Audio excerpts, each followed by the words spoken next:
anyone wishes to speak tonight, please remember to fill out a speaker card and turn them in to me. Thank you.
It'd be nice to have chairs for the family.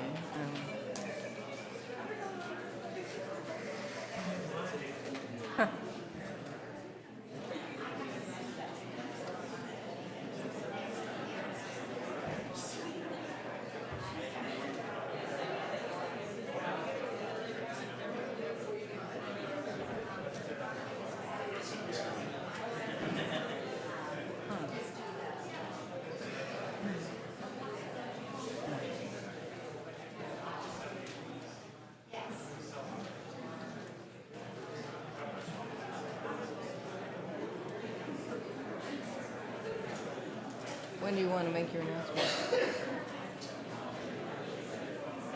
Okay. Just right at the beginning.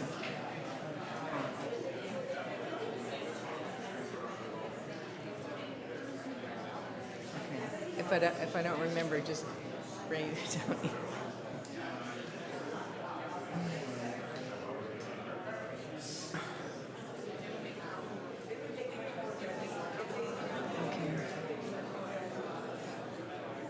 I'm calling to order the meeting, the June 9th meeting of the City Council. I have sad news to deliver on behalf of all the staff, the City Council, and the family of Mayor Peggy Thompson. Peggy died peacefully this past Sunday morning after being transported to Sutter Hospital Saturday afternoon. Peggy was involved in every aspect of our community. She touched the lives of hundreds of residents over the years, as well as members of other communities.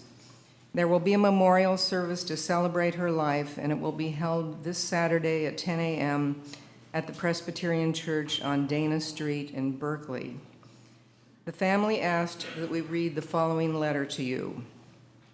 To our family and friends, we are writing to let you know that our mother, Peggy Thompson, passed away just after midnight on June 8th. Although she had been bravely battling cancer for a while, this was unexpected and she passed quickly and peacefully. She always put her family, friends, and community ahead of herself because they were more important to her than anything. She will miss you all. Our family is in shock and feeling great loss, but we wanted to let you know, dear friends and Albany family, about this. Information regarding a memorial service will be forthcoming, which I just gave to you.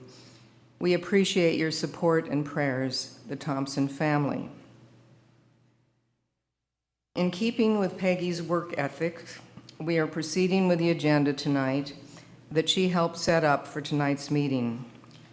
For those of you who wish to speak about Peggy at our meeting tonight, we will set aside time in the good of the city portion of the meeting for your comments. Thank you. We will now have the Pledge of Allegiance. Kim Denton will lead us in the pledge. Pledge allegiance to the flag of the United States of America and to the republic for which it stands, one nation, under God, indivisible, with liberty and justice for all. Thank you. Roll call, please. Councilmember Atkinson, Present. Councilmember Barnes, Present. Councilmember Moss, Here. Vice Mayor Weil. Here. Next item, report on action taken in closed session.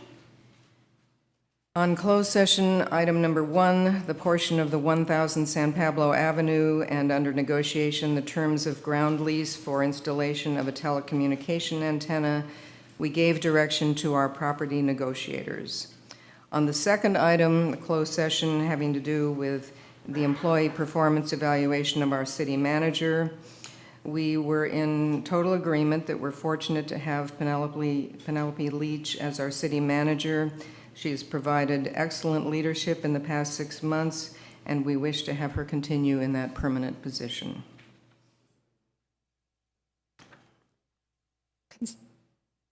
Consent calendar. Okay. Any items that people want to have pulled? Okay. Members of the public? Okay. Is there a motion about the consent calendar? I move that we do the consent calendar. Second. Councilmember Atkinson. Aye. Councilmember Barnes. Aye. Councilmember Moss. Aye. Vice Mayor Weil. Yes. Okay, that's unanimous.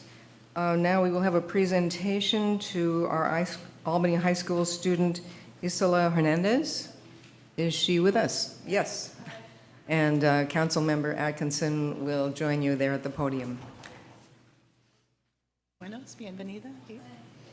Mucho gusto. Here. So from Albany High? Yeah. Right.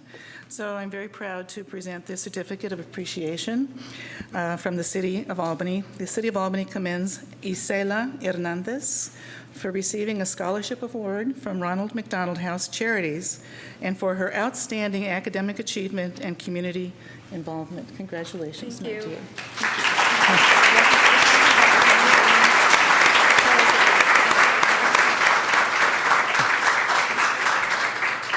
Hi, thank you so much for the award. I feel like really honored, and yeah, that's all I would like to say. Thank you. Thank you. I'm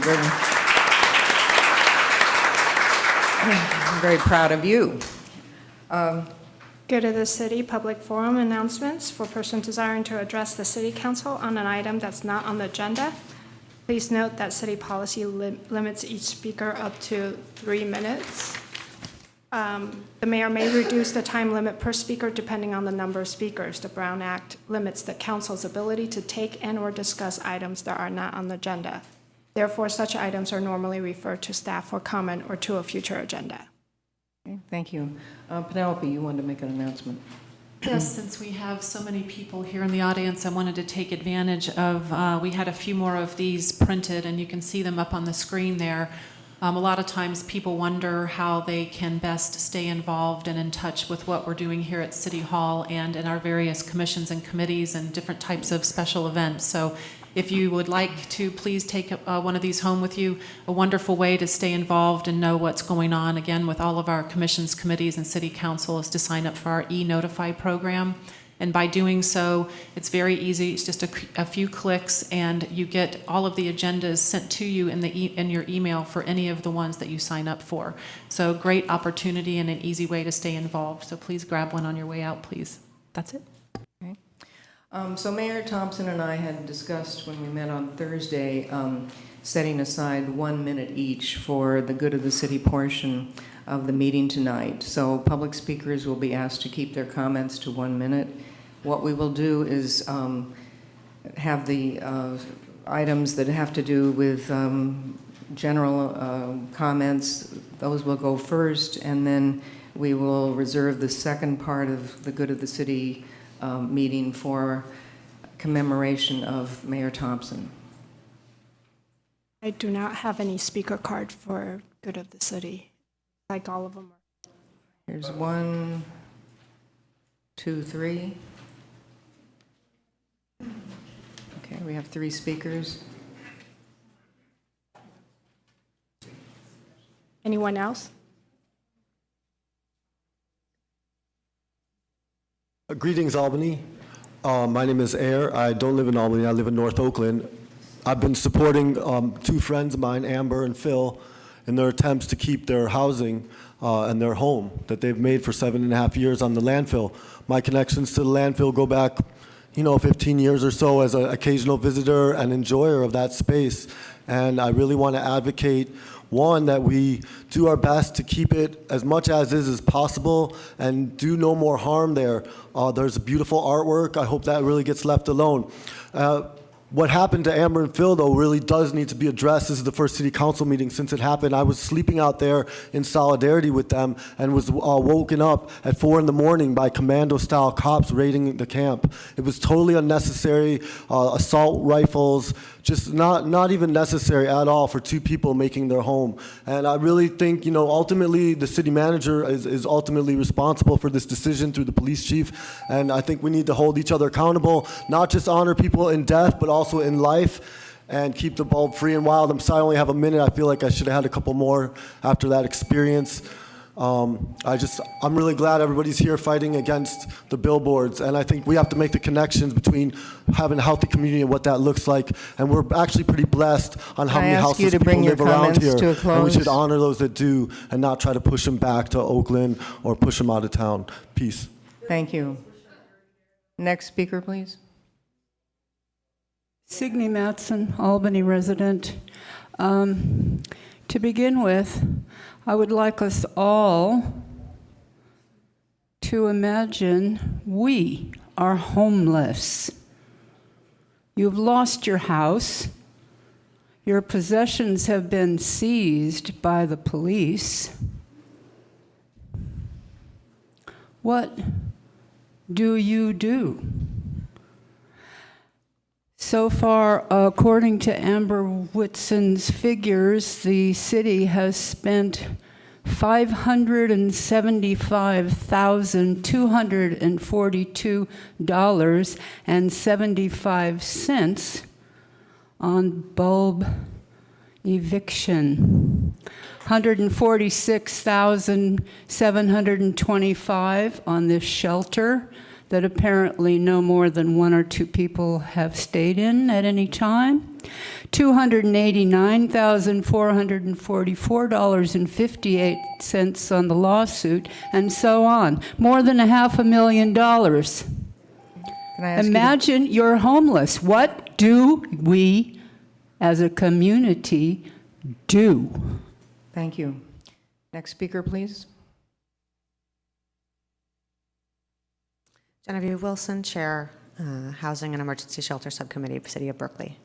I'm just going to read something briefly. So I've got packets of 3 pages apiece that I'll distribute. I have enough copies for all the council members. I think they can speak for themselves. This is what I'm asking.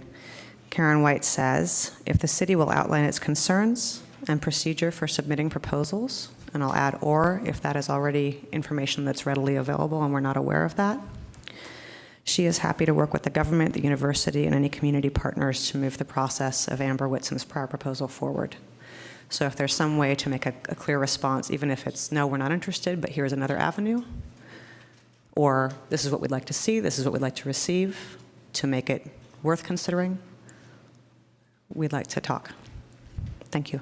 Thank you. Next speaker, please.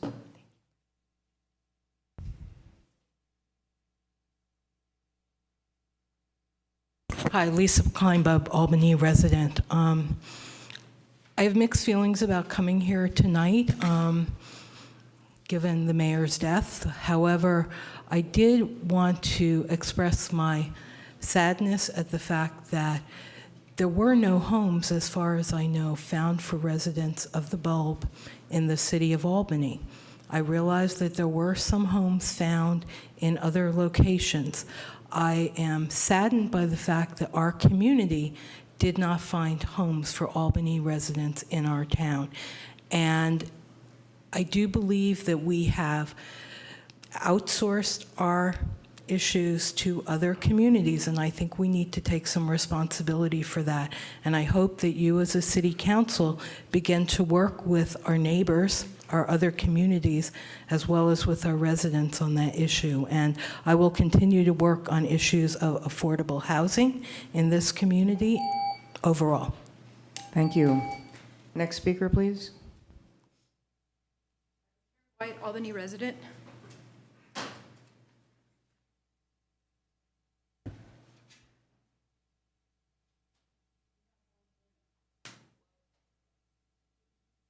Well, spending the last few weeks at the Albany Bowl meditating and building a circular bench out of Urbanite, I was able to peacefully observe Amber and Phil packing while they avoided police surveillance, harassment, and later violence. There's a quotation I've been unable to clear from my mind. First came the socialists, and I did not speak out because I wasn't a socialist. Then came the trade unionists, and I didn't speak out because I wasn't a trade unionist. Then they came for the Jews, and I didn't speak out because I wasn't a Jew. Then they came for me, and there was no one left to speak for me. This is by Martin Niemöller, a prominent Protestant pastor who emerged as an outspoken public foe of Adolf Hitler and spent the last 7 years of Nazi rule in concentration camps. He's best known for the above quotation. Although making parallels to Nazi Germany is generally thought of as distasteful, I think it's important to do so while I'm able. Although not sent to death camps, both structural violence and police violence targeting inferior groups abound in Albany. First, the structural violence. I was Can I ask to you discover to bring the. your comments to a close, please? I first wanted to just say I was the first to discover the wreckage of the pre-dawn raid where 30 police armed with assault rifles destroyed Phil and Amber's home of 7 years on the former landfill, leaving a heap of housing materials and personal belongings for anyone who walks by to rummage through. And as far as structural violence that criminalizes homelessness and prevents many individuals with disabilities from meeting their basic needs, former Bulb residents, mostly disabled, were again just asked to move along from the Gilman underpass. Can you I bring your hope that the comments to a future, close, please? the new dawn of this new era with a new mayor will hopefully look at all of our citizens as assets and not as liabilities, and try to find solutions that are workable for all, not make them move along. Thank you. Next speaker, please.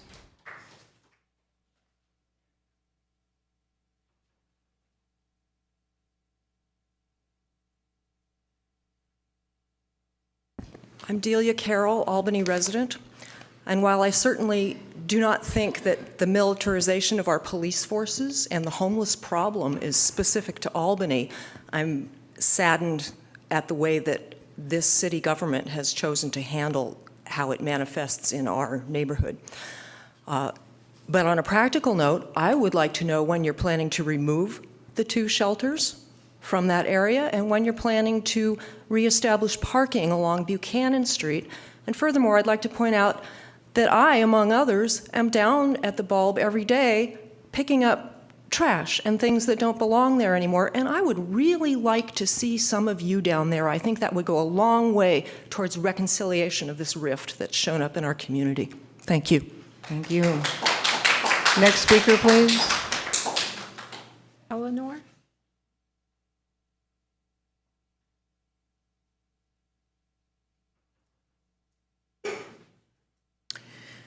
Hi, I'm Eleanor Moses, North Albany resident, and I just like to ask the council to put on your radar the Creekside project that's scheduled to break ground in the El Cerrito Plaza in the southeast corner in the next month or so.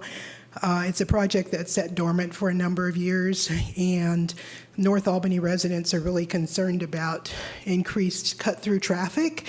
And there was a lot of communication between El Cerrito and Albany about 10 years ago. And one of the things that our North Albany neighbors would like to do is to get a hold of that historical information so that we can regenerate the communication. And we're having a difficult time getting those documents from the city. So anything that you could do to help us do that, we'd appreciate. And we'll be talking to you more about addressing our concerns about cut-through traffic. Thank you. Good, thank you. Next speaker. All right. Well, I'm Francesco.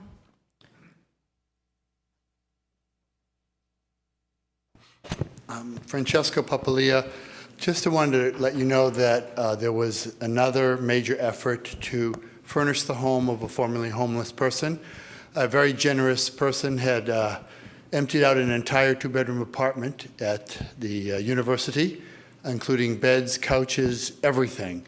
That was a furnished apartment that was rented to students, and she donated it. I and volunteers arrived there this morning and filled up a 15-foot rental vehicle and delivered it out to Richmond to a new house for, actually it was the house for Pat Moore, also known as Mama Bear.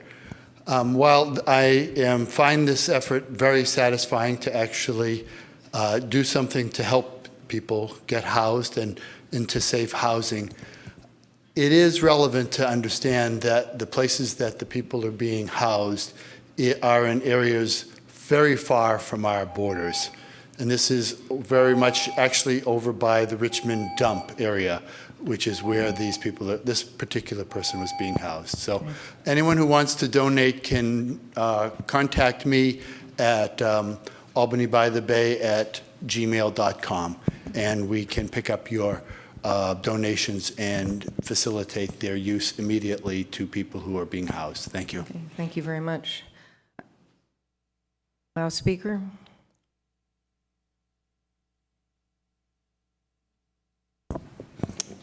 I would like to begin by offering my condolences to those who knew her for the passing of Mayor Peggy Thompson. I have heard from many people how she served the city for many years. I have come here tonight seeking answers. Answers that I am aware you cannot give me in this meeting. I would, however, appreciate somebody sending me an email following up on my comment. I would like to know what basis the City of Albany had in refusing the invitation put forth on behalf of myself and my partner to participate in the federally required good faith interactive process necessary for my partner and I to be able to utilize the shelter services. What right does the city have to determine that our disabilities are too inconvenient for the city shelter to accommodate? Instead, you have labeled us resistant to the media. Obviously, to the City of Albany, disabled equals resistant. I pray that none of you should be stricken with a disability, ever. If you should ever be so unfortunate, I pray that you never end up in a situation wherein the nature of your disability hinders your ability to access housing, as mine and my partner's disabilities hindered ours. I ask you to bring your comments to a close. Thanks to the please. treatment that we have received at the hands of the administration of the City of Albany, the town that I have felt the most acceptance in is also the town where I have felt the most ostracized. A proposal has been presented to you requesting that you allow for a collaboration between the city, its residents, and those who have the least that could change the world and could help to ease the damage that is done to the earth by the wasteful lifestyle that our society has trained its inhabitants to live. Read it, consider it, think about the good it could do, and please think about what I have said to you tonight. It is hard enough to live with disabilities, but it is even harder when others tell you and treat you as if your disabilities are your fault. Thank you. Thank you. So the other speakers are all going to be speaking in honor of Mayor Thompson, if I'm understanding correctly. All right, first speaker.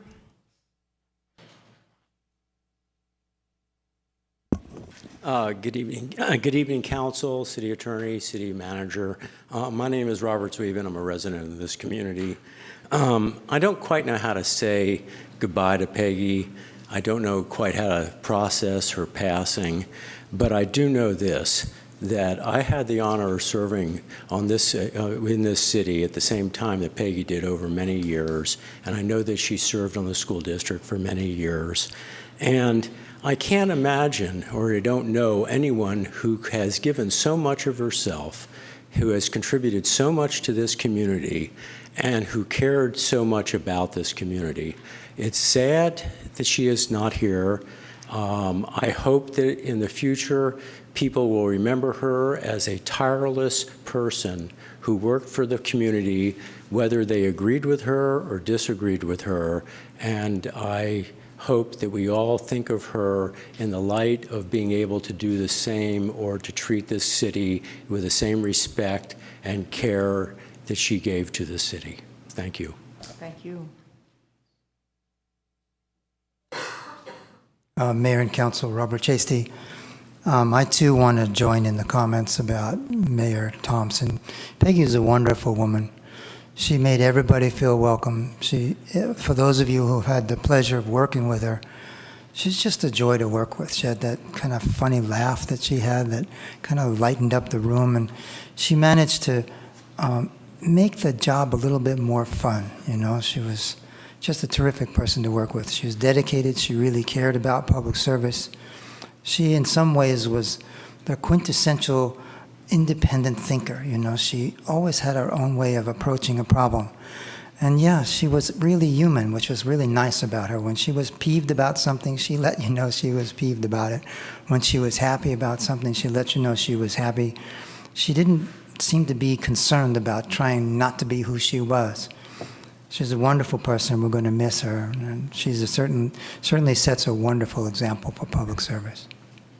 Thank you.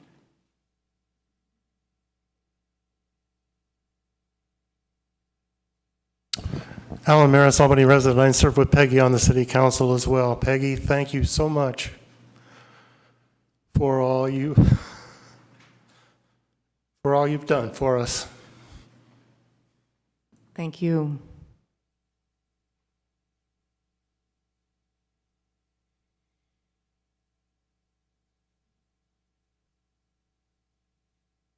Jim Thompson, Peggy's son. I have a prepared statement on behalf of the family. Peggy Thompson had a love affair with the city of Albany that spanned more than 5 decades. She was intensely passionate about her community and always stepped up and contributed.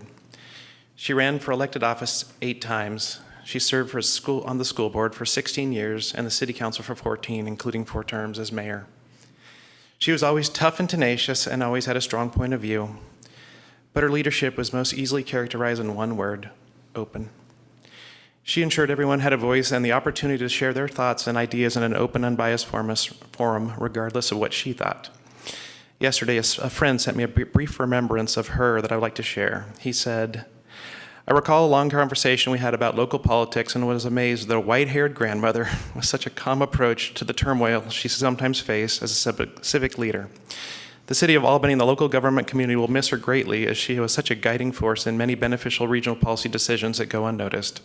Great elected officials focus on their community and their constituents, not on the public, themselves or the public image." That's who my mother was. Peggy loved the city more than anyone, and everyone who called Albany home. She will miss you all. We want to specifically thank and acknowledge the professional men and women of the Albany Fire, Police, and Paramedic departments for all they do for the community, and especially for the extra special care they took of my mother and my family this weekend. I also want to say a special thank you to Officer Michael Larrick for his kindness and compassion. He is an exceptional person, an incomparable emissary for the police department and the city of Albany. Finally, I want to take a moment to encourage the city to continue developing Pierce Street Park. While she did not live to see it with her own eyes, I know the park was an important part of the legacy she wanted to leave for the people in the city of Albany. On behalf of the family, I would like to invite you to join us in a celebration of her incredible life. As Vice Mayor Wiley said, it will be on Saturday at 10 a.m. at the First Presbyterian Church in Berkeley. Thank you. Thank you.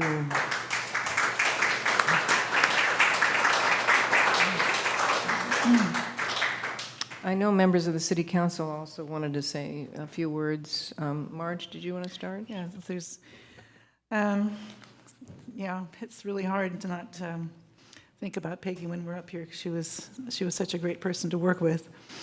So we're really still very much in a state of shock that she's not here, and at Mayor Thompson's sudden death.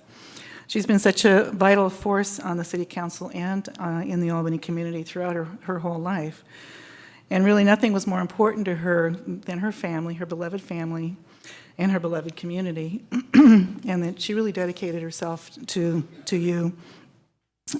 So from the very beginning of being a parent, where she was organizing the parents at Vista School and got everybody involved, and she was leader, always leading, she really was unequaled in her really amazing number of volunteer opportunities that she took on, and she poured herself into throughout her years of service. It was really an honor for me to be a member of the council with Mayor Thompson. She really has left an enviable and honorable legacy, and it's going to be a real challenge to fill her shoes.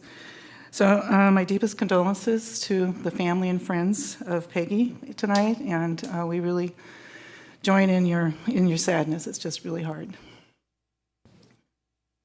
We'll go back to public speakers and members of the council. Are there other people who wish to speak?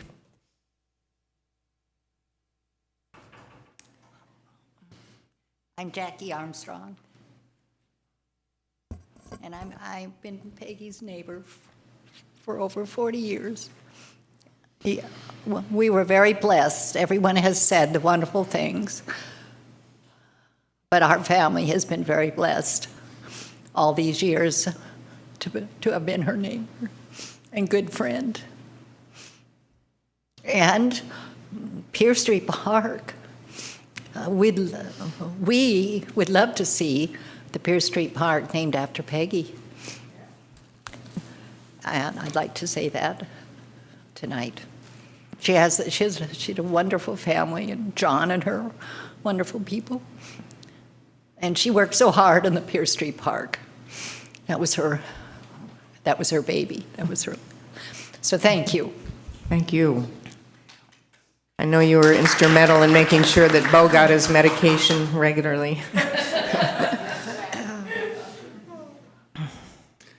Good evening, Council. Nick Pill, Albany resident. I had the pleasure of knowing Peggy for a number of years and running in city council races with her twice, actually, in which she treated me with the utmost kindness and respect, despite my lack of years of service and her tremendous years of service.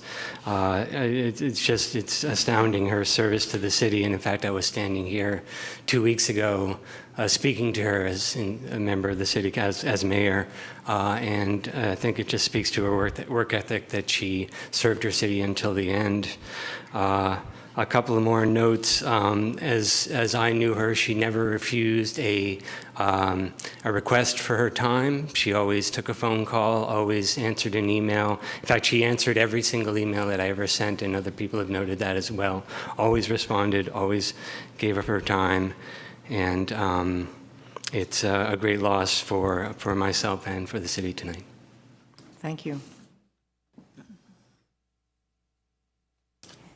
Pete, do you want to speak next? I'm not so sure I can add too much to what's already been said. I have to say that until I had the honor of serving next to Peggy for the last couple of years, I hadn't a full grasp of how devoted and such a hard worker she was, and how devoted she was to the community of Albany. And she really is somebody who I've learned to look up to and admire greatly. And my condolences to the family, and I think we've all suffered a pretty big loss. Thank you. Other people like to speak? Okay, Michael? Well, I'm not sure I have much to say because there's a big part of me that doesn't believe Peggy is gone. I was just sitting next to her here 2 weeks ago and came back from vacation, and I think it will take many months for the reality to sink in. And it is, in some ways, for the city, it's going to be a rite of passage because Peggy was there for us all for so many years. And that's all I have to say.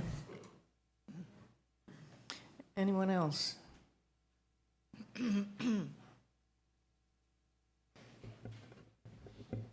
Our city photographer? I don't know if I'm going to get through this. It's okay. During my 25 years with the Albany School District, Peggy for many years served on the school board, several times as the school board president. She always put the needs of the students at the very first thing in her mind. After I retired, I became more involved with city activities, and Peggy became the perfect role model. Her leadership, her consensus building skills, always her willingness to listen, to communicate with people. People talked about answering emails. She was such a good role model. But most importantly, over the years, she became my friend, celebrating birthdays with the lunch bunch, enjoying See's candy together, and just talking. Thank you, Peggy, for your service. You'll not be forgotten. Thank you. Thank you. Anyone else?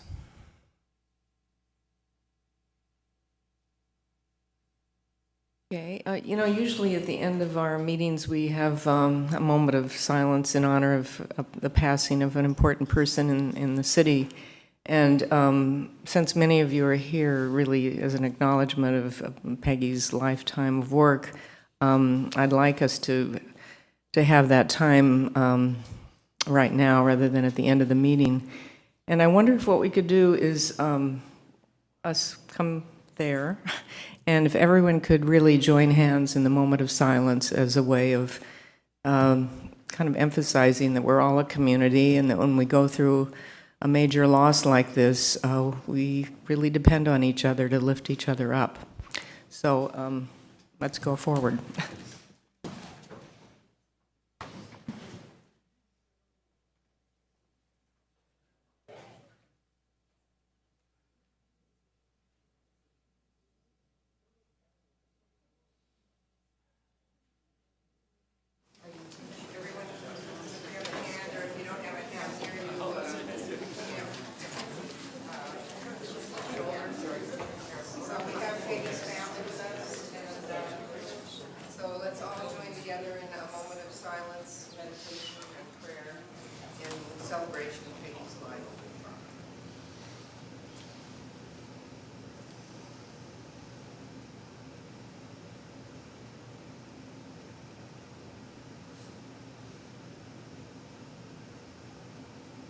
Thanks, everyone. You're allowed to hug your neighbor.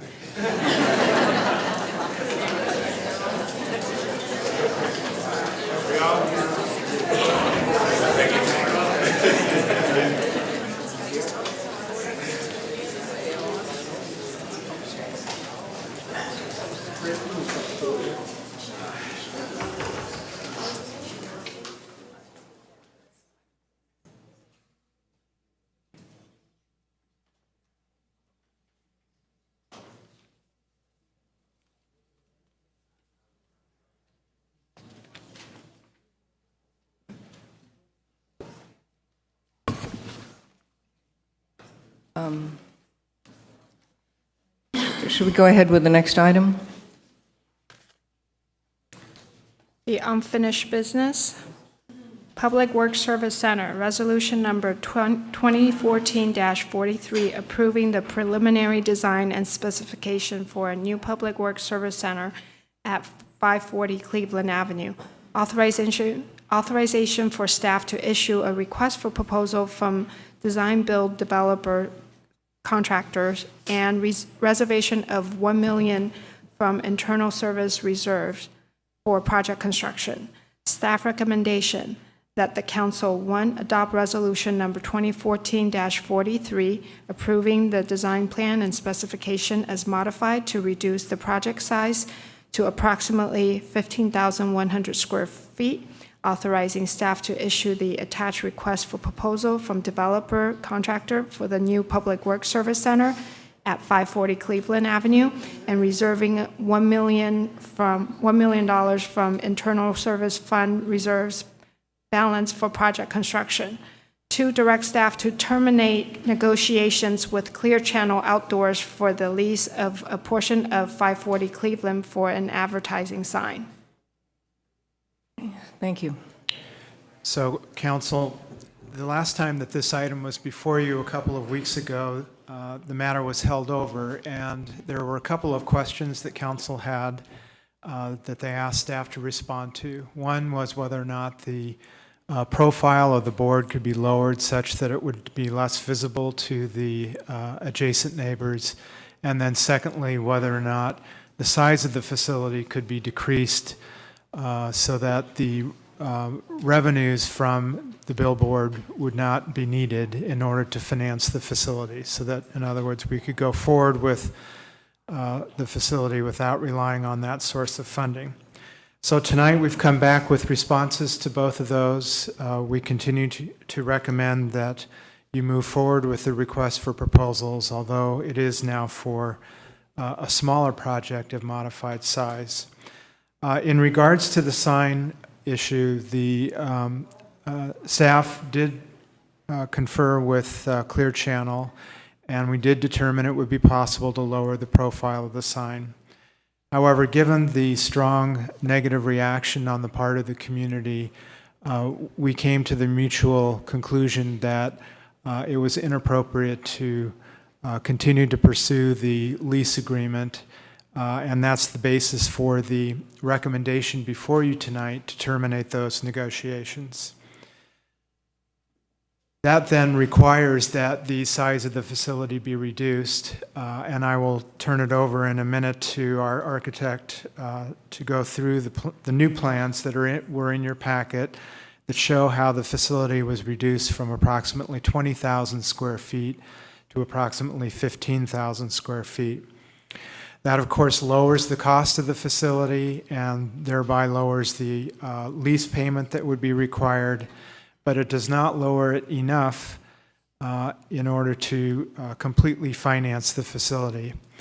I conferred with the city manager and also with the finance director, and we came to the conclusion that if we were able to use one-time reserves in order to pay for a portion of the project, in addition to, of course, putting the land into the project, which we recently finished the acquisition of a couple of weeks ago, that we would be able to lower the lease payment to get it within the range that could be supported by existing city revenues without having to rely on the billboard.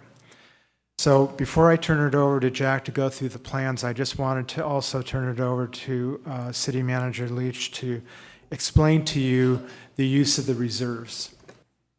As staff has been preparing for what will be on the agenda next Monday night, June 16th, would be our mid-year budget review. We have determined that we will not need to use any reserves. As a matter of fact, we'll have a small surplus, and we're even proposing that some of that surplus go into some one-time funding for some reserves of equipment that we very much need. But in addition to that, earlier in the fiscal year, we were directed and were told that we could use the general fund reserves for the waterfront project. And that was in the amount of $570,000, but we will not need to do that at all. We have done well enough this year from the various revenue sources that we will have a balanced budget this year and not require any use of reserves. The internal reserves that we're asking for are in accounts that would allow us to be more than fiscally sound in those accounts should we use the internal service accounts. So I wanted to bring that to your attention as you go through your decision-making this evening. Do you want to also mention our separate meeting in terms of the ordinance? Yes, if council would like to, I've talked with the community development director, and the next planning and zoning meeting that would be, time would be available would be the June 25th. June 25th planning and zoning, whereby upon your direction, we can agendize that for planning and zoning to go through the process of amending the ordinance. Good, thank you. So with that, Vice Mayor, if I could turn it over to Jack to walk you through the size reductions in the plans, and if you're then comfortable with the smaller facility and the amended financing plan, we would recommend that you adopt the resolution. Mm-hmm. And not have the electronic billboard. Good evening, Council Member, City Manager, ladies and gentlemen. So it was a tough task to be asked to reduce the size of the program when, to start with, we already know this is the smallest city corporate yard I ever built. But we'll take that tough challenge, city staff, and as we start looking to prioritize the program and see what can we do without it. So we come down to the conclusions that the free garage program that we can reduce or terminate that programs. And with that say, so we reduce that. That's the first chunk of the buildings. So basically, the original program, the footprints of the buildings are approximately 168 foot 9, 168 foot 8 inches long.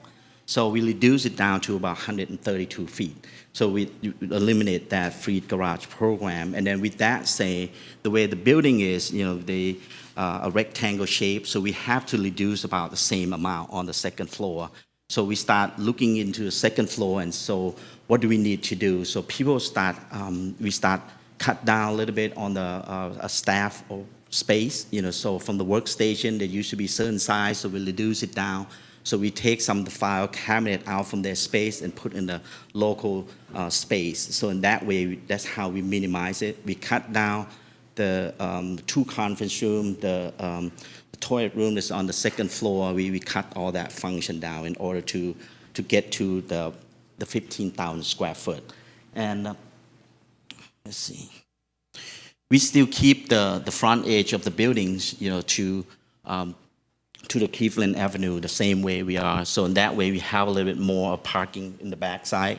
So we cut down that much. So we rearranged the photovoltaics a little bit. So it used to have about 200 panels up on the top. So now we cut down only 10%. So we can go back to the same program that we can generate about 30% of energy use for the buildings, or even more in that nature. So in the first floor, the warehouse area, so we still keep the car inside of that lot, because when we reduce the size about 13'6", where the forklift can operate inside, we can shrink the building down a little more, but we have no space to park all those vehicles. So by increase about 4 or 5 feet per aisle, so we gain about 8 parking inside of that facility. So that's a great deal that I don't think we can take the car out of it, because we have no land to park all that 8 vehicle. And on the mezzanine side, so we trim down more than half. So it's only about 800 square foot on the mezzanine level. It used to be close to 2,000 square foot. And then on the second floor, so we trim down all the office space. We shrink it down. We used to have the corridor in the back side, so we push it back toward the south side. And then the only room that we have, the conference room, it become the more multi-purpose. So we're going to outfit with movable furniture, so in that way we can rearrange it, so based on the circumstance, because the public works personnel, they do a safety training quite often, so we like to be a little bit flexible in there. But the rest of it just come down to the minimum what they need in order to go for the future. So, Thank you. Questions from the City Council? If this is smaller than what you've ever built, but is it enough for what we need for Albany at the moment? Is this enough for what we need for the moment, with possibilities of expansion if needed in the future? Expansion, I'm not sure what capacity we can expand, but yes, we have enough for today, and maybe 5-8% more than what we need. So, thank you. Michael? Well, that was my prime question. Is this building supposed to be around for the next 50 to 100 years? But has there any guesses it's going to meet our needs for the next 50 or 100 years? It does seem to me that all that parking in the back is where you would expand if that became necessary. The other question is, you have no elevations in the plans we're looking at, but am I presuming correctly that this would be, again, CMU building essentially close to the design? yes, sir. Yes. And, I know a lot of this was all kind of time-driven. We were in a hurry because our other lease is over at the end of the year. Will we be having to figure out something else, or is it feasible with this smaller building that we might have a new maintenance center by the time the lease is up on? No, we'll have to extend the current lease. Okay. Public Works Director, I think, has already started that discussion. Okay. All right. All right. Members of the public? I will call them 8 at a time. Okay, and we'll ask people to keep to the 1 minute time frame. Thank you. Carrie Naslin, David S., Marsha Atkinson, Rashid Nassim, I'm sorry if I am mispronouncing your name, Sol Strand, Thomas, Ron Thayer, Larry Lynch.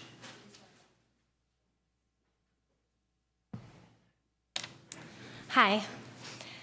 As a property owner at 545 Pierce and also a top producing real estate agent in this area, I'm intimately affected by the possibility of this billboard going up. Not only will it reduce my personal property value, but it'll reduce the property values of many of the people that are sitting in this room. Reduced property values equal less property taxes, which is a huge revenue source for the city. And therefore, I think that you guys would be making a grave mistake. Thank you. Next speaker, please. Hi, I'm David Shuazi. Actually, I want to ask you a question. Any of you members of the council live in the Pierce Street? I thought so. Okay, let's go back to the second part of my question. Do you have to have it in Albany? Can you have it cheaper to go and build it in Richmond? And if you are short of the property place, do you have to go that one? $150,000 a year you're getting from the Clear Channel, I'm sure pay the staff or the city manager. One of them payment is their salary and their pension and their background. So 24 hours a day watching that billboard, who was that brilliant idea, was it? So if you don't live in it, it's my Bambi's, not in your backyard is okay. Okay, that's what I want to hear. Thank you. Thank you. Next speaker, please. I'm Marsha Atkinson, a 35-year resident of Albany and currently living at Gateview. And actually, I signed up to speak before I heard the presentation, so you've really already addressed the issues that I was going to speak about, and I'm glad that you're going to move forward with, reversing the decision to allow billboards in Albany. Thank you. Next speaker, please.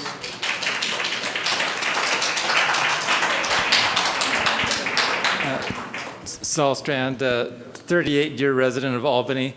I first moved to Albany and I was contacted about and recall what's going on against Joyce Jackson and two of her colleagues. And I think it was Ruth Ganong that had contacted me, and I ended up being appointed to the Traffic Commission after supporting her, and then I was appointed through Selma Rubin. So I've been involved throughout this whole period, and I guess with the former mayor too, but less so. And one thing that was throughout this whole thread of being an Albany resident is the amount of importance that was placed on community values with respect to views. And the EIR for the Caruso development had 78 pages, which is by far the largest of the 16 segments in that big EIR on the visual impact of the development. And they went through 12 different hotspots, including the Overlook Park from the top of Albany Hill, and talked about the potential for developing a clear view of the waterfront. Can you bring your comments to a close? I hope that we can emphasize, reestablish the importance of views as part of the identity of Albany and how important it is to the community. Thank you. Next speaker, please. Thank you, Council. My name is Rashid Naseem. I'm board member of an HOA for Gateview. I want to thank you for listening to the people of Albany and reversing and trying to find a way to accommodate this project without going to Clear Channel. I also would like to emphasize this particular ordinance which was passed, I guess it was to accommodate this particular project, this billboard thing. We need to reverse that, and I'll appreciate if I'm assuming the next meeting, which on the 24th, this will be in the agenda. June 25th. June 25th will be on the agenda, and we will be here. Great. If this thing doesn't go away, for some reason comes back, we will do, the residents of Pierce Street will do anything and everything to stop this. We have enough funds in our reserve fund, so we will do anything and everything to do that. Thank you. Next, can I ask Can I ask people to listen quietly and let each speaker continue? Okay. Can I have the next speakers line up, please? Judith Carrillo, Alan, sorry, and Julie Knapp, Gil Ray, Jay Cart, David Martin, and Ellie, last name starts with an E.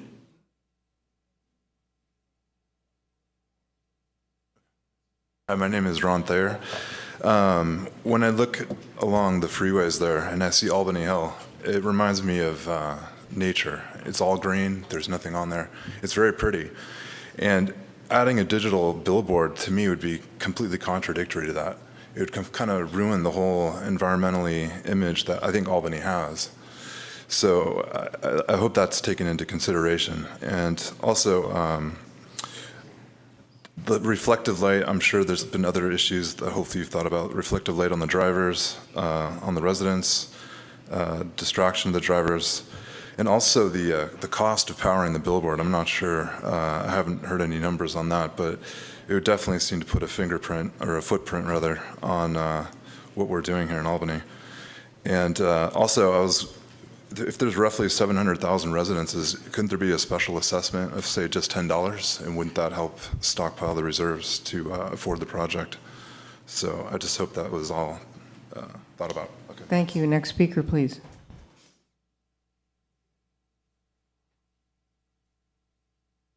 Tom Thomas, Albany Hill, Albany resident, and I'm on the board at Gateview along with Saul and Rashid, which means that we've been kind of in your position in our much smaller community. And I want to thank you for hearing our concerns and being willing to modify your plans.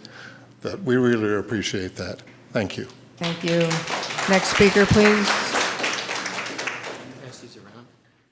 I'm Larry Lynch.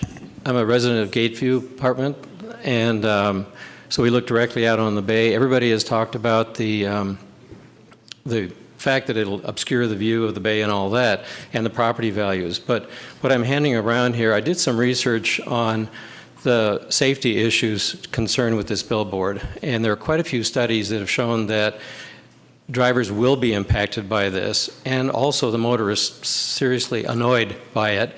And as others have said, it reflects badly on the city, I think, to have a big billboard advertising. The city of Albany is teaming up with Clear Channel to do this. So it sounds like you are on the right track here, so we really appreciate that.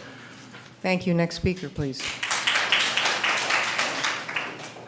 Hi, my name is Judith Carrillo. I'm a brand new homeowner here in Albany. I come from Orange County, California, and I really wanted to move to a community that had a progressive community, progressive board, and I was shocked to find out there was going to be this ugly billboard right in front of that beautiful view that's on the beautiful view of the seal of Albany. And sounds like from tonight, I'm not going to be disappointed. So I hope not. Thank you. Thank you. Next speaker, please. Hello, my name is Gil Ray. I've been a property owner at Bridgewater for 14 years. Thank you for having us. Thank you for your considerations. And she said it best by pointing to the city symbol. A billboard in front of that would just look terrible. Please allow this beautiful city to continue to shine, but to shine naturally. We don't need eyesores such as digital billboards to diminish our sparkle. It comes naturally. Thank you very much. Thank you. May I have the next speaker, please? Do you want to have people's names called? So, No Allen, Julie Knapp, Jay Carp. While we're waiting, Robert David Chasey Martin. on behalf of Citizens for East Shore State Park. I'm really pleased to see the council respond to the concerns that we had. The LED billboards are a bad idea. I'm glad that the council and the staff have recognized that. I'm hoping that the staff recommendation will be adopted by the council and that we will then take the next step to return to the ban on billboards on the freeway, especially LED billboards. Thank you very much. Thank you. Next speaker. Jolena King, D. Jacobson, Jillian Jenkins, Mo, last name M, Brittany, Chris, Mary, last name P, Naomi, Mark, last name starts with an M, Stacy Malone. I'm Alan Bolte, born and raised in Albany, 55 plus years. And the truth is, this billboard would never be allowed on Marin or Solano and Pierce Street has the beautiful views. It just would be an eyesore. That's a Las Vegas type thing. We all love Vegas, but this is Albany. Albany's very unlike that, small town. And there's just so many drawbacks to having it. 10% of the population live on Pierce Street. And as you can see, everybody is overwhelmingly against it for just so many reasons. Other revenue there could be revenue raised in other ways. So please consider, and thanks for your time. Thank you. Next speaker, please. Julie Knapp. I actually grew up in a suburb of Albany, New York, and lived in San Francisco, and then moved to Albany, California, because I had enough of, I loved San Francisco, but was urban and wanted to be somewhere that felt more like my hometown. And so I just want to thank you for considering what was talked about at the last city council meeting. And I actually rent and have been renting for about 13 years in Albany. I know there's a lot of talk of home ownership, and one of my main concerns was the safety issue. So thank you. Thank you. Next speaker, please. Hi, my name is David Martin. I'm a Gateview resident, 5-year homeowner. And I just want to thank you for making changes to the plans, and I'd like to see the original ban put on the billboards. So thank you. Thank you. Next speaker. Hi, my name is Jillian Jenkins. I've been a resident of Albany for 20 years, and I graduated from McGregor High School. Digital billboards heavily contribute to light pollution and inhibits people's ability to enjoy the night sky. We only have the Big Dipper, so I think that's pretty whack of us.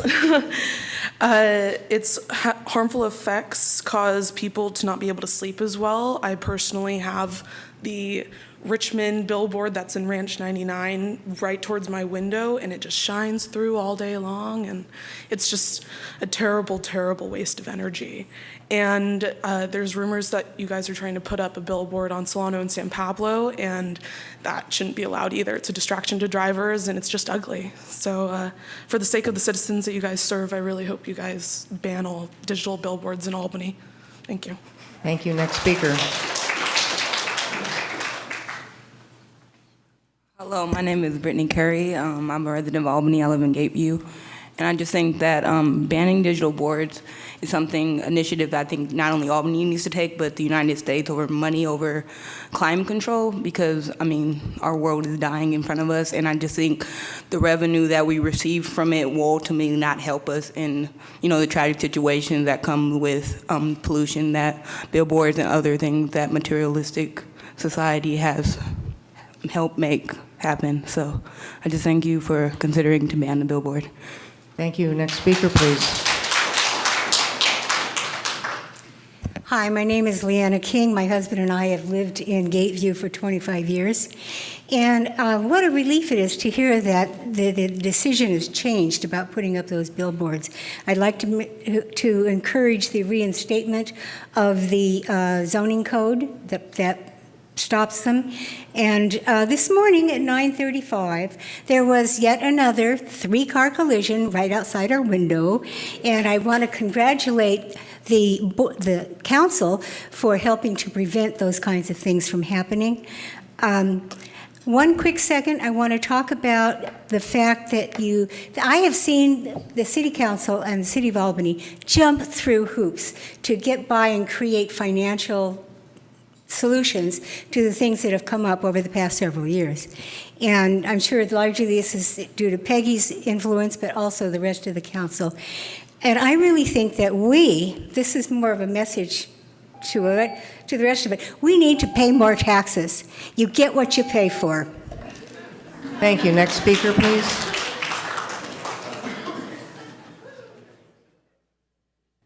Hi, I'm Mary Pinenberg, and I've lived at Gateview for 36 years, and I'm on the board of directors there.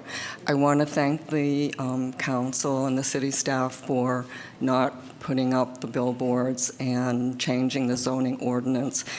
I come from New Hampshire originally, and a small town, and I have so enjoyed living in Albany. I think that's why I've stayed the 36 years.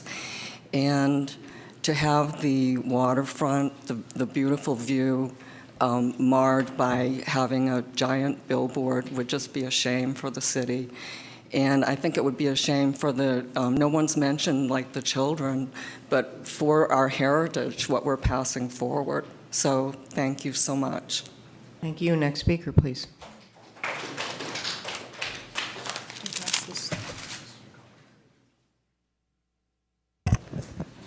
My name's Chris Kirkham. I'm a resident at Bridgewater, 545 Pierce Street.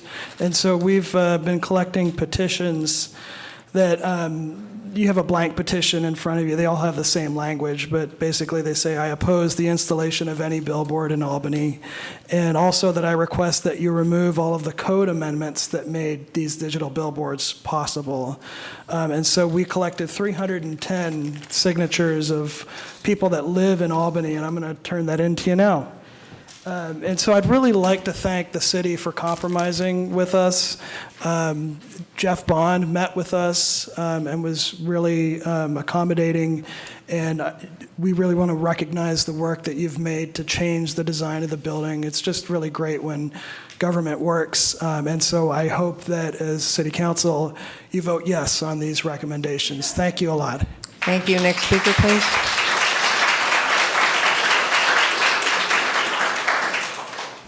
Hello, I'm Leneve Kamarami. I'm a resident of 545 Pierce Street. And I think it's kind of ironic that this is coming up when the original name of our city was Ocean View. And it would be terrible to have it marred with a billboard. While I live at 545, I would not face this billboard, but many of my resident neighbors would.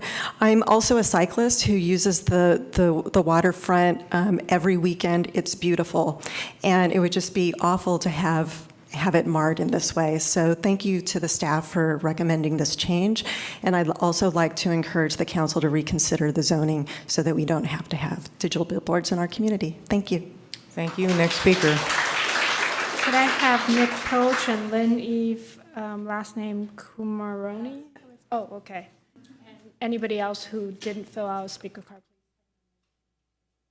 Hi, my name is Stacy Malone, and I've lived in Albany since 1990, and I'm a owner at the Bridgewater condominiums since 1999. And when I originally moved to the Bay Area, I lived in San Francisco, and within a year, I knew I wanted to live here in Albany. It reminds me of the small towns in the Midwest where I grew up, and when it came time to actually make an investment in some property, my husband and I only had so much money, and we could have gotten so much more property by going El Cerrito, Richmond, even just a little further out, but we decided we really wanted to stay in Albany because we love it so much. I would love for us to sort of keep that small town feel, like our seal says, the urban village. So I really hope you'll consider reversing the proposal and not allowing the digital billboards. Thank you. Thank you. Next speaker, please.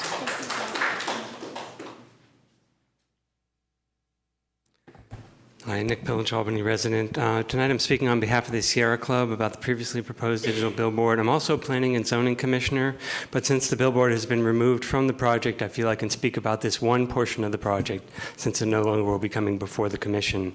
You should have received a letter from the Sierra Club on this matter. First, I want to also echo the comments of thanking staff for working so closely with the neighbors and environmental groups concerning this project, and thank you for removing the billboard and working so hard to alter the project so as to remove of the need for the billboard. The Sierra Club opposes the digital billboard as shown in the previous city council meeting. It's not appropriate. It would have shown onto the Albany mudflats, a state wildlife preserve for birds that is an ecological treasure. The Audubon Society has noted their concern about the effect of digital billboards on birds. A statement from them was attached to your letter from the Sierra Club. Please go down to the neck or the bay, everyone, in the Bay Trail to see for yourself what a wonderful refuge the mudflats are for the birds and what an incredible diversity of bird wildlife you'll see there. Thank you very much. We oppose the billboard. Thank you. Next speaker, please. Hello, I'm Raul Anziani. I've been a Bridgewater owner since 1989. I'd like to thank staff for its recommendation to the council. I hope the council will vote yes on those recommendations. I'm an architect, and I've looked at the plans that have been submitted for the revision of the project. I think they're good plans. I would endorse them. I think they offer a good facility for the city. So I think what's been proposed is definitely a move forward. I thank you, and I think our Mayor Peggy would definitely go along with what has been proposed this evening. Thank you. Thank you. Next speaker, please.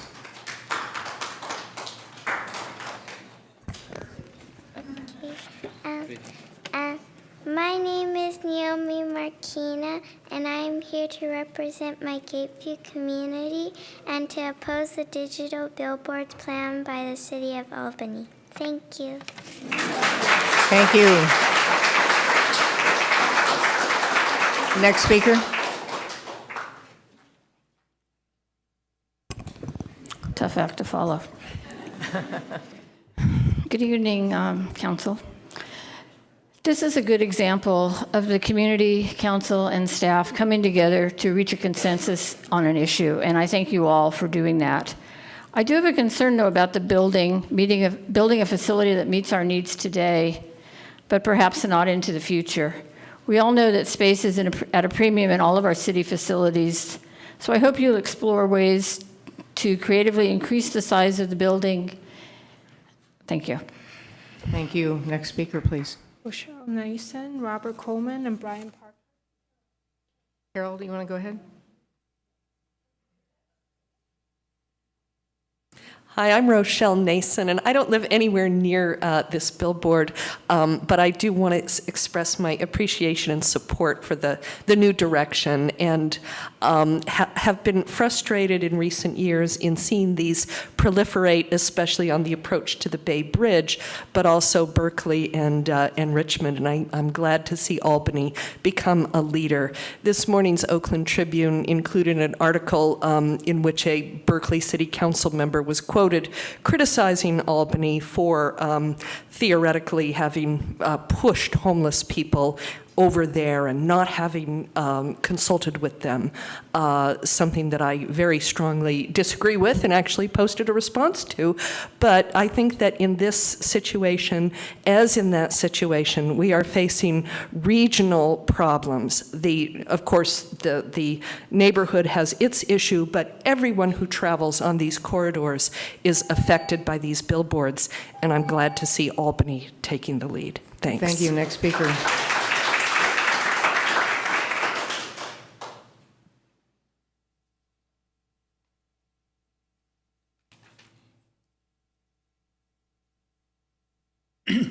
My name is Robert Coleman.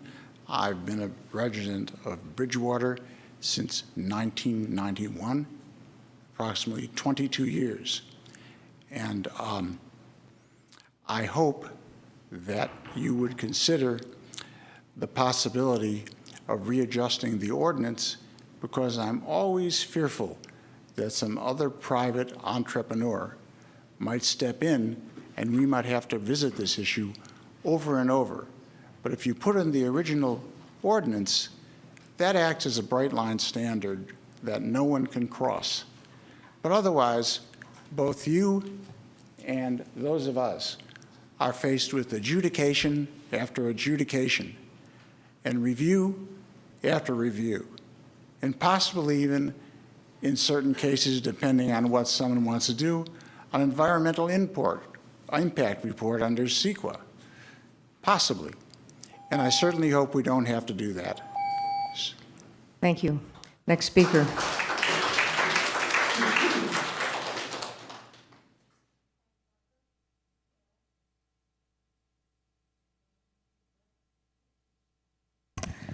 I'm Carol O'Keefe, an Albany resident. I was here at the last meeting, council meeting, when this was discussed and heard the comments, including those of Mr. LaForce. I understand why the staff recommendation and staff report doesn't go into the detail of what the billboards might look like or how they might fit overall in the questions that were raised about the appearance and views. And without that information, I don't think you have any choice but to accept the staff recommendation to eliminate the billboards from the proposal. I do have the same concerns that Peggy mentioned about the adequacy, longer range for this building. I believe Councilmember Moss addressed that also. I would appreciate additional discussion amongst you because I know that the staff had worked hard to identify what was going to be necessary for that building, and I'm sure that they were very thoughtful about it. So I would like to make sure that we do have something that's really going to work long term. Thank you. Thank you. Next speaker, please.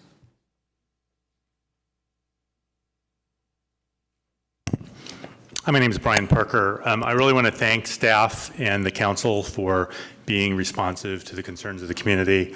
I had a chance with several people along Pierce Street to sit down with Penelope and staff and have a chance to talk about questions we had about the project. And I think really everything we offered as insight and comment was taken into account, and I think it's a good balance of everybody's interests. I think there's enough room to add some staff, if you just count the seats on the second floor, so I think it'll handle that. And I think, it's brought, 50 or 100 people to a meeting who've probably never been to a city council meeting before to get a chance to see city government, and I think you're doing the right thing by them, and I appreciate it. Thank you so much. Thank you. Next speaker, please. Hi, my name is Elliot Hardy, and I'm a resident. I'm really glad actually what I heard tonight as an alternative plan. So please consider this plan very deeply and carefully. And the second thing actually is that please undo the new zoning ordinance 2014-3 that allows digital billboards in Albany. And I hope our city stays to be known as a small, beautiful city with the priceless view, not the city next to the billboards with blinking, the billboards at our home and bedrooms. Thank you. Thank you. Next speaker, please.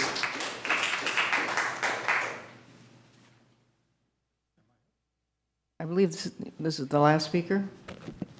Okay. Bob Otis, Albany resident, not living anywhere near the abominable billboard. I suppose I should thank you for changing course, but I'm troubled that staff could be so out of touch with the community that such a proposal could have ever come forward to begin with.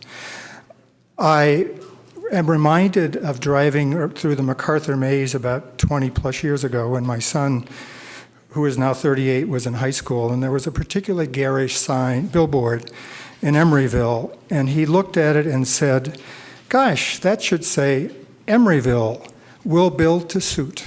Thank you. Thank you. I'd like to bring this back to the city council then. Is there a recommendation? No, Yes. I'd like to say that I feel like I made a mistake. And in terms of being myopic, in terms of looking at needing a place to put our facility, in terms of money, it looked really good. And it was just very easy to think, oh, well, we need the money. And I have to say I'm very grateful and I appreciate people coming out and telling us very forcefully and convincingly that we were wrong. And I do believe that we were wrong. And I actually agree with Mr. Otis this time. And that, I'm wondering the same thing. How did that happen? And yet it did. And sometimes we do get myopic, and sometimes it does happen. And I apologize. And I think we'll go forward and maybe get back to making our better decisions that we hopefully have made before. So anyway, thank you all for coming. Thank you. Is there a motion? I'd like to say something. Oh, Mike. Yeah, You did too? Actually, the issue on the agenda tonight is primarily about the building. And I do want to say I have concerns, as expressed by some other people, that the building is too small. But I know it's too small. But what bothers me is what I see here is a consistent pattern in Albany going back for many years. I was on the school board from 2002 to 2006. I think we tend to underinvest in our public buildings and our public infrastructure for complicated reasons involving the state. By the time Albany High School was built, it was too small. I think this facility here was built too small. After I was off the school board, I helped get the bond initiative funded, or that passed, that funded the swimming pool. Many of us who were active in that endeavor were disappointed that some of the features of that building that we thought would be there, for example, like radiant floor heating like the El Cerrito pool has, had somehow disappeared. Cougar Field, let's see. Cougar Field, I think, was a very nice project. The neighbors filed a CEQA lawsuit against Cougar Field. That delayed it for several months. But I think it turned out fine in the end. But this building is too small. The building, I think, originally was planned to still meet our needs 50 to 100 years from now, which is how long a building like this should be usable. I think we'll find in about 20 years that we're running out of room. So what I strongly recommend for the city is to think about designing the first piece of this building in a modular way, such that if you choose to build on the back 37 feet that is no longer there, that it's cost effective to do that, say, in 20 years. That might mean making sure the plumbing and the electrical connections are routed in a particular way, that the back of the building is designed in a way that's structurally sound so that it can be added on to. But in general, I would like you to be cognizant that we'll probably want to build out the back of the building before 50 years is up. And that's it. Peter, you comments? Yeah, just a couple of comments. I agree with Councilmember Atkinson. I think we were a bit myopic in terms of, looking at alternative ways to fund something that obviously had more consequences than what we originally were thinking. There's always going to be pressure on us to try to come up with alternatives to raising everybody's property taxes or going for yet another bond measure. So a lot of our, at least initial, okay, let's see where this goes kind of ideas came out of that. But I think there's several good things that have come out of this. Besides getting a real good sense of where the community is on electronic billboards. Perhaps the best, I think, is seeing so many people here that, as I think Brian Parker mentioned, normally don't come in here and say something about what's going on in City Council. So it's my hope that a lot of you will keep coming. I mean, this was a big issue, and this was an issue that affected a lot of people at the condos, but there's other issues. I mean, I don't know how many of you have been involved with the Pierce Street Park, which is something that's been going on for quite a while, and it's a stone's throw away from where a lot of you live. So, keep coming out, keep getting involved. I think at the last council meeting we heard about how members at the towers are often feeling very isolated from the rest of the city. Well, that goes two ways. You got to come and be involved to feel less isolated, and you're welcome here. You've seen a little bit of democracy in action tonight, and it's not that scary. It's not that scary to come up and say something. So please keep coming, get involved. There's a lot of stuff going on in Albany, and it's not just down there, come out to the other side of the hill and join, where a lot of the rest of us are living.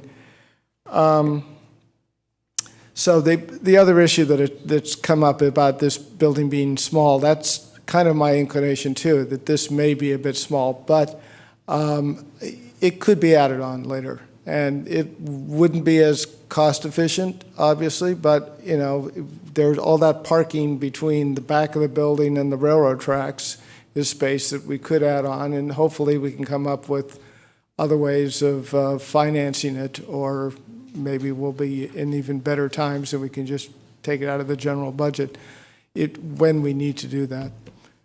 So. Is there a motion here?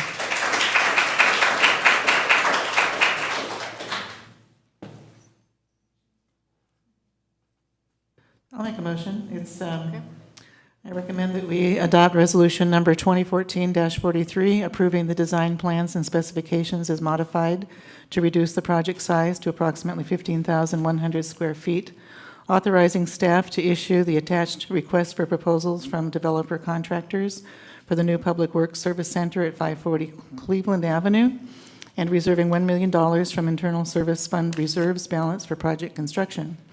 And number 2, to direct staff to terminate negotiations with Clear Channel Outdoor for the lease of a portion of 540 Cleveland for an advertising sign.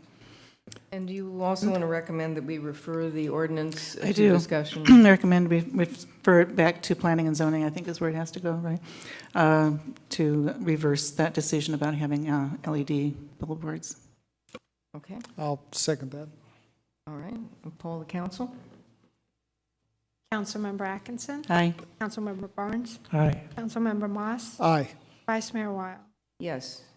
So the motion passes unanimously.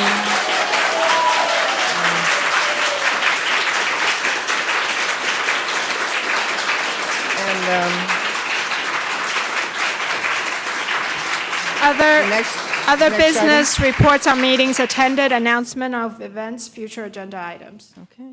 Any meetings attended or other announcements? I met with 2 people from 545 Pierce, Barbara and Maria, and they were very convincing. Other meetings? Michael? Okay.